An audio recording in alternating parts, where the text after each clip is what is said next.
Olá, gente. Sou eu aí, professor Nélio. Tô gravando esse vídeo aí para explicar aqueles slides que eu postei aí na aula anterior sobre conservação de energia. Vamos dar uma olhadinha nos slides?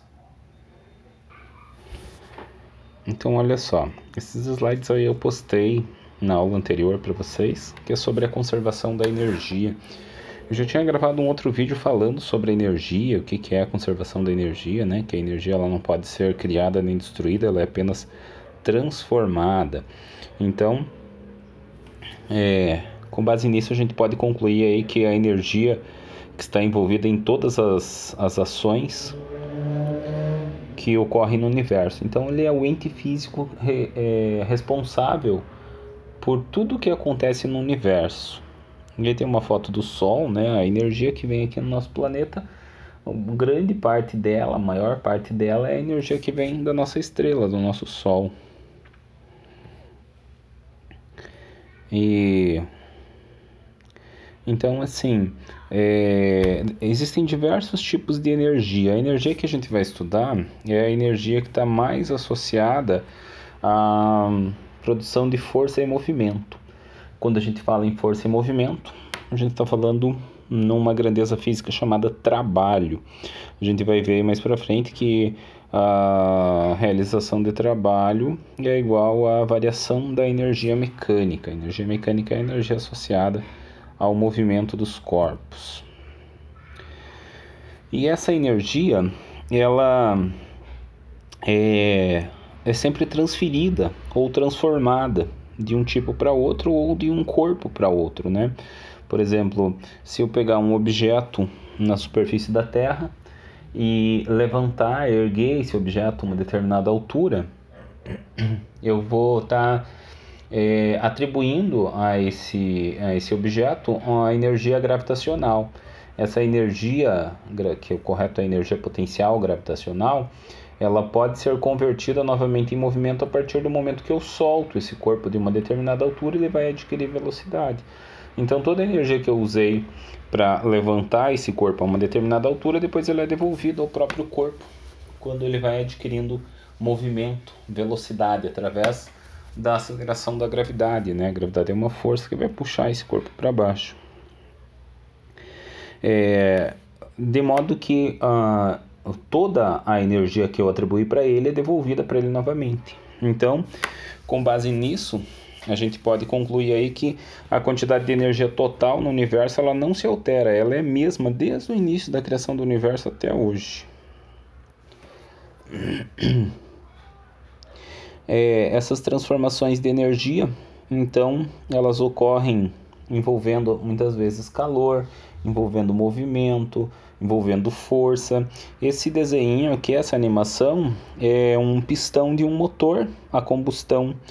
Então, quando a gasolina queima, o resultado da queima desse combustível gera uma explosão, uma mini explosão dentro da câmara de combustão e faz com que o pistão desça, gerando essa força e esse movimento. Tem um outro pistão acoplado que quando esse aqui desce, o outro está subindo.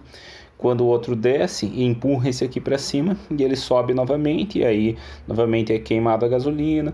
Então o calor ali sendo transformado em trabalho e variação da energia mecânica. Isso aqui é um conteúdo que a gente estuda no segundo ano. Como que a gente mede a energia? A unidade de medida de energia no sistema internacional é o joule. Um joule significa que você aplicou uma força equivalente a 100 gramas, equivalente, né, a você levantar 100 gramas na superfície da Terra a 1 metro de altura. Então, um joule é uma quantidade relativamente pequena de energia para nós. Se você pegar um objeto ali que tenha 100 gramas de queijo, 100 gramas de presunto, e levantar esses 100 gramas a 1 metro de altura na superfície da Terra, significa que você usou a energia equivalente a 1 joule. Existem outras energias também. Existe o BTU, né, que é British Thermal Unit, que é a unidade britânica de energia térmica, que equivale a praticamente 1 joule, 1,053 joules. Existe a caloria, que também é uma unidade de energia, que equivale a 4,18 joules. Uma caloria é uma unidade que está mais associada a calor, por isso o nome caloria, né? E é essa mesma caloria que tem nos alimentos aí que a gente vê, esse alimento é muito calórico, tem muitas calorias e tal. É essa mesma unidade de energia. A caloria é a energia, a quantidade de calor necessária para aumentar em 1 grau Celsius a temperatura de 1 grama de água. Uma gotinha de água. Se está a 20 graus Celsius e passou para 21 graus Celsius, significa que foi utilizado ali 1 caloria. Caloria alimentar, né? Que é a mesma coisa. Que, na verdade, a caloria alimentar é 1 quilocaloria. Aquilo que vem lá no pacotinho é cacau, né? Pode ver que tem aqui do ladinho, ó, cacau. O que é esse cacau? É de chocolate, né? Não tem nada a ver com chocolate. Esse K aqui, antes do cal, significa 1000. Então, 1 quilocaloria equivale a 1000 calorias. Então, lá nos alimentos, vocês vão ver que vai ter lá 100 cacau, 100 quilocalorias. Quer dizer que é 100.000 calorias. Essa unidade caloria alimentar, 1 quilocaloria é a energia suficiente para você aumentar em 1 grau Celsius a temperatura de 1 quilo de água ou 1 litro de água. 1 quilo de água, se for água destilada, é 1 quilo de água. Temos também o quilowatt-hora, que é a energia lá do medidor, né, da conta de luz, da Copel. 1 kWh equivale a 3,6 megajoules.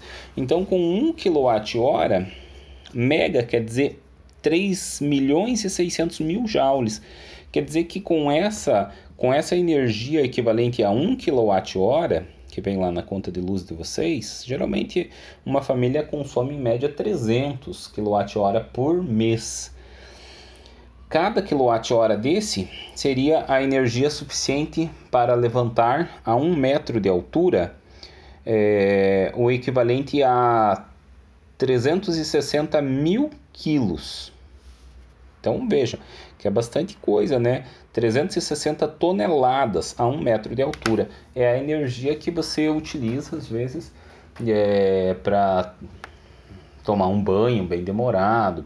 Então, essa energia elétrica, quando ela é convertida em movimento, ela pode realizar bastante movimento. Tanto é que o carro elétrico ele é bem mais econômico do que o carro movido a combustão, né? Porque quando a gente fala 360 toneladas, mas de onde que eu vou usar 360 toneladas?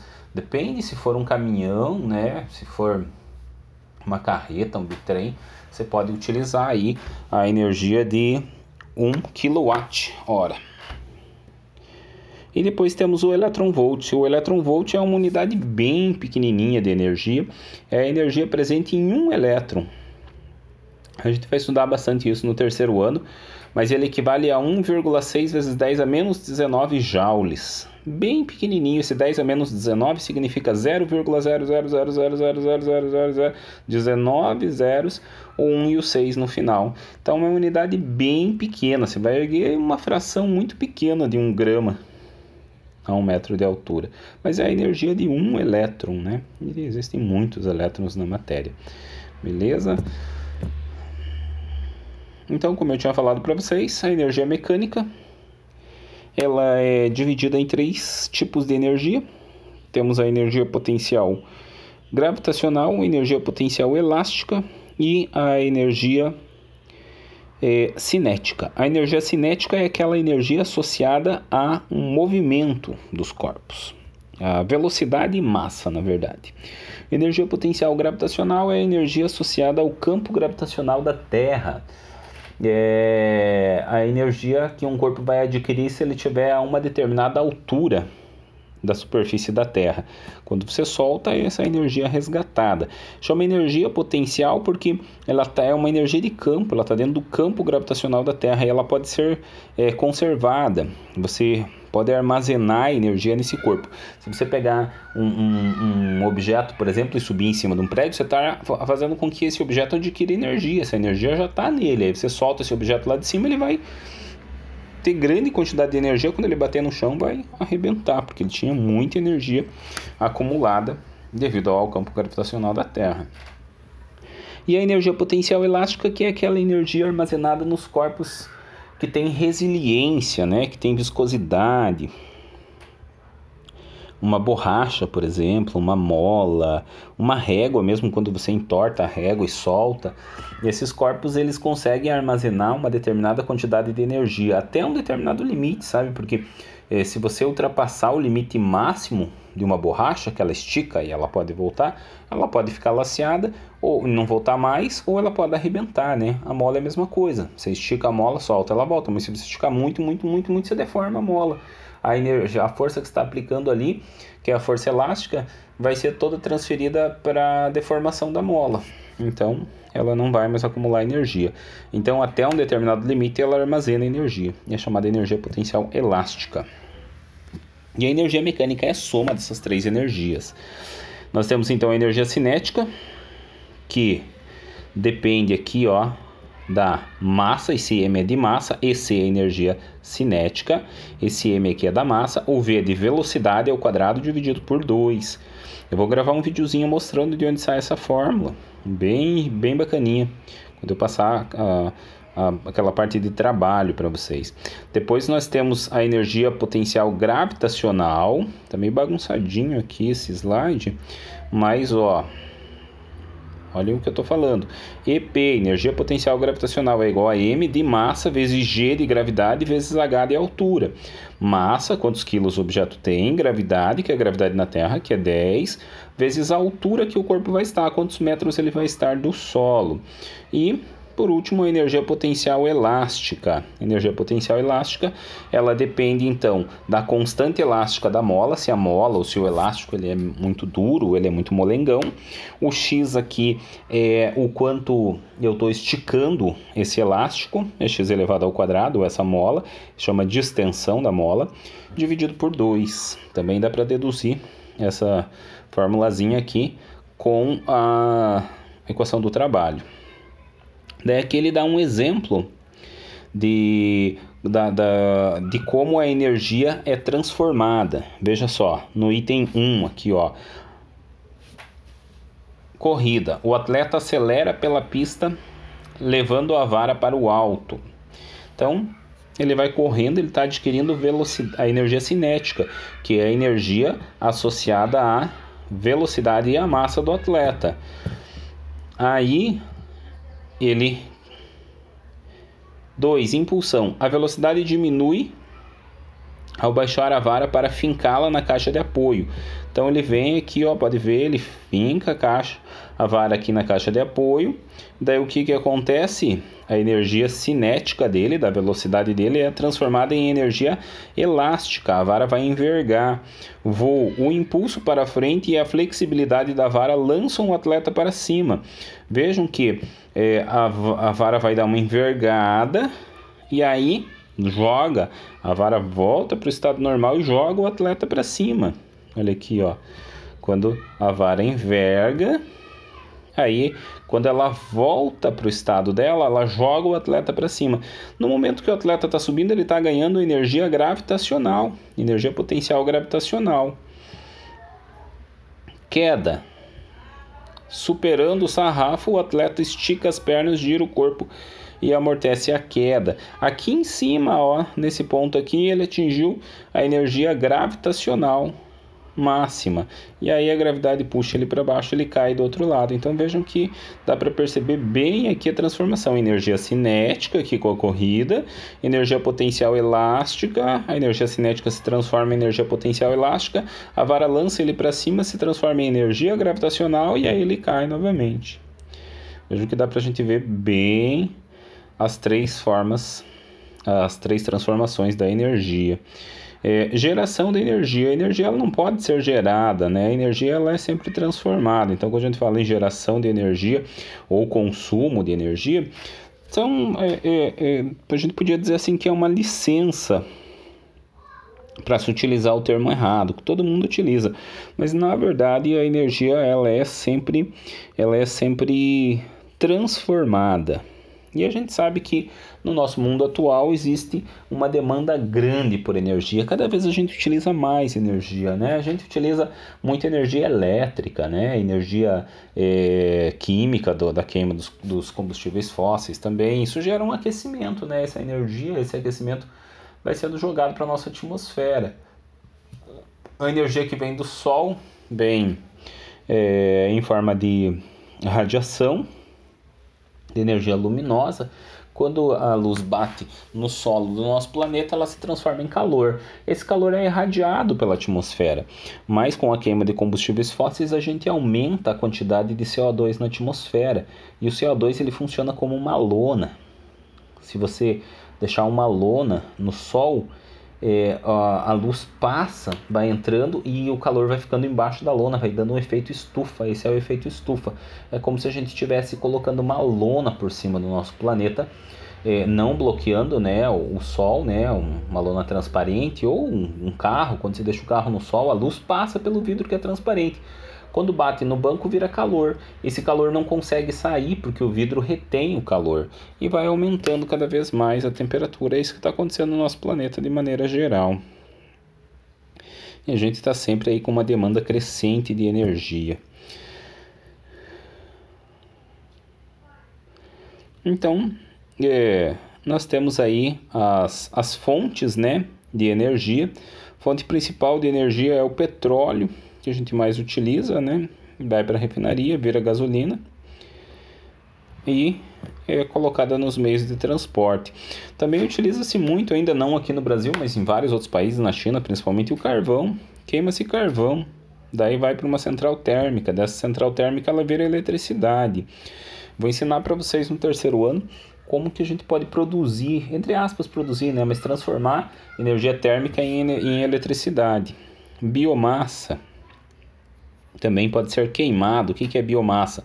Você queimar madeira, queimar qualquer outro vegetal, se transforma em energia térmica, e essa energia térmica pode ser convertida em eletricidade. A queima também do carvão pode ser transformada direto em calor para aquecer uma casa, por exemplo. Energia eólica. A energia eólica ela é só transformada em eletricidade. Da eletricidade ela pode virar calor, ela pode ir para a indústria, ela pode ir para as residências, pode ir para os serviços. Energia eólica é uma boa opção. Hídrica. Energia hídrica é a energia da água, né? O movimento das águas faz uma turbina girar, e essa turbina girando produz eletricidade. Essa turbina, na verdade, tem um ímã grande ali dentro, e quando esse ímã se movimenta perto de fios condutores, fios de cobre, ele gera correntes elétricas no fio. Então, para que esse ímã gire, você pode usar o movimento da água para fazer isso, ou você pode usar o movimento do vento, ou você pode queimar alguma coisa e fazer com que a água dentro de uma caldeira evapore, e esse vapor de água faça movimentar essa turbina, como se fosse a panela de pressão, aquela válvulazinha da panela que fica girando. Se você colocar um ímã ali, ele vai ficar girando, colocar um fio ali perto, o movimento desse ímã faz com que gere-se corrente elétrica em fios. É claro, estou explicando isso bem a grosso modo aqui, né? Energia solar, essa é bem bacana, né? Através das células fotovoltaicas, quando a luz bate em determinados metais, ela arranca elétrons desses metais, e esses elétrons arrancados, eles são a própria corrente elétrica. Isso gera eletricidade, gera movimento de elétrons, e essas cargas elétricas são movimentadas. Energia geotérmica é a energia que vem do interior do nosso planeta. Essa energia, nosso planeta ele é bem quente no núcleo, desde a formação dele lá 4 bilhões de anos atrás. Ele é muito quente, até hoje ele ainda é quente. Tanto é que quando tem uma erupção vulcânica, saem lava, né, que é rocha derretida de tão quente que as rochas lá no interior do nosso planeta, elas são líquidas e tem muito calor. Então é possível captar esse calor lá do nosso planeta e fazer ele ser transformado em eletricidade ou simplesmente jogar ele para aquecer as casas. Isso aqui tem aquelas águas termais, né? Acho que na Finlândia, alguns países frios, eles usam isso. Pega uma água quente que vem lá do centro da Terra, não do centro, né? Mas embaixo um pouco da crosta da Terra. As fontes primárias de energia são aquelas que não são renováveis, né? E elas podem se esgotar. Um exemplo aí são os combustíveis fósseis, o petróleo, urânio, plutônio, que daí é energia nuclear, né? Também gera uma grande quantidade de energia nuclear. É também uma alternativa aí, apesar de que às vezes quando acontece um acidente é catastrófico, né? Vejam lá, Chernobyl, né? É uma coisa bizarra. Aconteceu também no Japão, Kyoto, eu acho, no Japão, também um acidente numa usina termonuclear. O Brasil tem 2 usinas termonucleares, Angra 1 e Angra 2. Na verdade, o Brasil construiu essas usinas aí mais para poder ter o domínio, né, dessa energia nuclear, até mesmo para poder construir bomba, porque a diferença de uma usina nuclear para uma bomba atômica é muito pequeno, depende do quanto você enriquece o urânio. E se você sabe enriquecer urânio para gerar energia, para fazer uma bomba não é muito diferente não. Então, por isso que os países vão atrás aí para se armar. Fontes primárias de energia. Temos também as fontes renováveis, né? Biomassa, por exemplo, é uma fonte renovável. Energia eólica, porque o vento está sempre circulando pelo nosso planeta, né? Devido ao aquecimento, o sol aquece, o ar quente sobe, o ar frio desce, isso movimenta o ar, e esse movimento de ar gera uns ventos. Esses ventos podem gerar uma turbina, fazer uma turbina girar. As marés também, né? As marés são movidas mais um pouco pelos ventos também, mas mais pela ação da Lua. A Lua, o campo gravitacional da Lua puxa um pouco de água para um lado, e aí dá a maré alta naquele lado, e do outro lado da Terra fica um pouco mais baixo. Isso movimenta as massas fluídas, as massas de água que a gente tem. E a energia hidráulica, que também é renovável, né? Porque é dos rios, os rios correm para o mar, e nisso que os rios estão indo para o mar, esse movimento da água descendo, né? Ele vai para o mar, porque o mar é a parte mais baixa do nosso planeta. Então, se jogar água em cima de uma mesa e erguer, ele vai descer para a parte mais baixa. Com o rio é a mesma coisa. Esse movimento da água pode fazer uma turbina girar. Essa turbina, que é composta por um ímã, esse ímã se movimentando gera corrente elétrica nos fios que estão próximos a ele, fios condutores. A energia elétrica, né? Nossa velha conhecida. Energia elétrica, a vantagem da energia elétrica é que a gente consegue transportar ela por grandes distâncias com pequenas perdas. Ocorre perda também, mas as perdas são bem pequenas. E a energia elétrica ela é muito bem aproveitada. Ela pode se transformar em vários tipos de energia. Se a gente for fazer uma análise aqui, né, a energia elétrica eu posso transformar ela em luz, né? Quando eu coloco uma lâmpada, em calor, no chuveiro, no ferro elétrico, na chapinha. Posso transformar ela em som, posso transformar ela em ondas eletromagnéticas, a onda do Wi-Fi, a onda da internet. Posso transformar essa energia elétrica em movimento, os motores, né? O motor do liquidificador, motor da batedeira, o motor dos carros elétricos, né? O motor do carro elétrico não é muito diferente do motor de uma batedeira ou de um liquidificador. É muito parecido ali a indução eletromagnética que acontece. Consumo da energia. Então, a energia ela é a potência vezes o tempo. A potência, isso aí são os watts. Quantos watts tem, né? Se eu pegar a potência e multiplicar pelo tempo, por exemplo, tem um ferro elétrico lá que tem uma potência de 200 watts. Se eu deixar ele ligado por 1 hora, ele vai ter um consumo de 200 watts hora. Não é 200 kilowatts, né? 200 watts. 1 kilowatt é 1000 watts. Então seria 0,2 kilowatt hora. 1 kilowatt hora deve estar uns 45 centavos. Significa que você vai gastar ali uns 27 centavos. Mas tem mais impostos, né? Chega quase perto de R$1 ali o quilowatt-hora. Mas você está gastando ali uns 20 centavos, mais ou menos, se deixar esse ferro elétrico ligado por 1 hora. Parece pouco, né? Mas ao longo do tempo ali vai somando. Quando você vê, vem uma conta de luz de 200, 300 reais. Daí temos algumas atividades aqui, vou deixar essas atividades para vocês fazerem. Só quem chegou até aqui, quem assistiu até aqui, essas atividades são exatamente as mesmas da que eu vou cobrar lá na avaliação que eu vou postar, que eu estou postando aí para vocês. São exatamente as mesmas, tá? Eu vou tirar elas exatamente daqui para montar uma avaliação. Então, quem assistiu esse vídeo vai entender e vai conseguir resolver esses exercícios. Depois temos aqui energia mecânica sendo transformada numa usina hidrelétrica, né? Vejam, a água sobe, a força da gravidade empurra a água para baixo, que é o reservatório, é a força da gravidade que empurra a água para baixo, a água passa por um duto, por esse duto aqui ela faz uma turbina girar, esse aqui é o gerador, tem um ímã aqui dentro, na casa de força, esse ímã girando conduz a eletricidade por esses fios aqui, e aí vai para as linhas de distribuição e chegam até a casa da gente. A água passa por aqui, faz a turbina girar e depois vai para o rio, corre normalmente. Então é o movimento da água. Por que tem que ter o reservatório? Para acumular uma grande quantidade de água, e o peso da água faz com que haja uma pressão aqui nesse duto e a água passa em alta velocidade ali. E a energia solar, né, eu tinha explicado para vocês, são células fotovoltaicas, esses painéis aqui, células fotovoltaicas, e transforma a luz em eletricidade. As ondas de luz batem nesses metais aqui, que na verdade não é metal, né? Ele é um mineral, um silício. Bate no silício, arranca elétrons, e esses elétrons são conduzidos por fios bem finos, e isso gera uma corrente elétrica. Energia eólica é o vento que faz girar, aqui dentro tem uma turbina. Essa turbina tem um ímã ali dentro, esse ímã girando, gera como se tivesse uma casa de máquina aqui também, gera eletricidade, essa eletricidade passa pelos fios e chega até a nossa casa. Energia nuclear é um pouco diferente, ocorre uma reação nuclear, essa reação nuclear gera calor, esse calor aquece uma certa quantidade de água que gera um vapor, esse vapor escoa por um determinado compartimento e faz com que o gerador elétrico gire. Esse gerador elétrico girando, esse ímã girando, produz eletricidade. Aqui tem um exemplinho de uma usina termonuclear.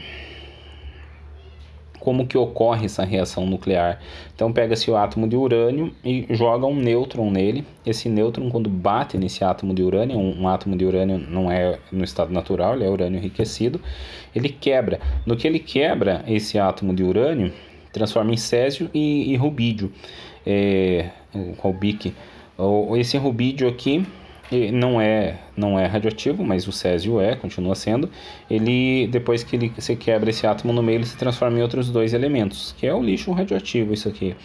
E aí libera uma grande quantidade de energia e libera mais dois nêutrons que batem em outros dois núcleos de urânio, quebra eles, vira césio, vira rubídio, e aí libera mais energia. É uma ação em cadeia que acontece, chama fissão nuclear. A fusão nuclear já é um pouco diferente. A fusão nuclear, você pega dois átomos, por exemplo, de hidrogênio, junta esses dois átomos de hidrogênio, comprime, aperta eles tanto que eles viram hélio, e eles liberam uma quantidade pequena de massa ali, como equivalente a um nêutron, e esse nêutron carrega com ele energia. Essa energia que sobra é expulsa dali para o hélio ficar estável e é transformado em energia. Isso aqui é o que ocorre no Sol, mas o ser humano já sabe fazer, né? A Rússia inclusive divulgou esses dias atrás os vídeos de uma explosão termonuclear, de uma explosão de fusão nuclear. E a bomba foi gigantesca, né? Foram quilômetros de altura, assim, potência equivalente a 700 mil bombas de Hiroshima. Essa bomba pode destruir o mundo. Fusão nuclear. Depois temos também as células de combustíveis. Muito parecido com o que ocorre numa pilha, só que numa escala muito pequena, né? É possível você armazenar energia em células de hidrogênio. Isso aqui durante um bom tempo, foi considerado aí que ia derrubar o petróleo, mas ninguém sabe por quê. Na verdade sabemos, né? petróleo nunca vai ser derrubado até que acabe todo o petróleo, porque eles têm muito dinheiro, né, para estar injetando nessas coisas. E aqui uma curiosidade, no ano de 2012, onde promete ser voltado para a conscientização, não foi, né? Ninguém se conscientizou disso, ambiental, utilização de energia sustentável, pois a ONU, a Organização das Nações Unidas, já estabeleceu que será o Ano Internacional da Energia Sustentável.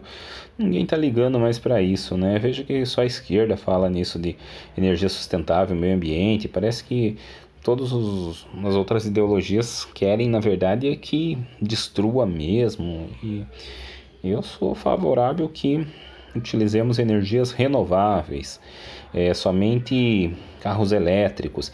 Essas questões aqui são as que vão cair na prova, exatamente iguais a essa. Vejam, gente, tem até as respostas aqui. Quem assistir esse vídeo vai acertar todo o conteúdo da minha prova. Essa prova vai valer 4 pontos, tá? Então vejam, ó, vou pegar exatamente essas questões que estão aqui. Então, ó, tem até inclusive a resolução ensinando aqui como que faz, ó. Sossegadinho. Dá para tirar 10 nessa minha provinha. Beleza, gente? Um abraço aí para vocês, então. O que eu tinha que falar para vocês era isso. Se alguém tiver dúvida de onde foram retirados esses slides, estão aqui as fontes. Beleza? Valeu, povo. Um abraço para vocês. Tchau.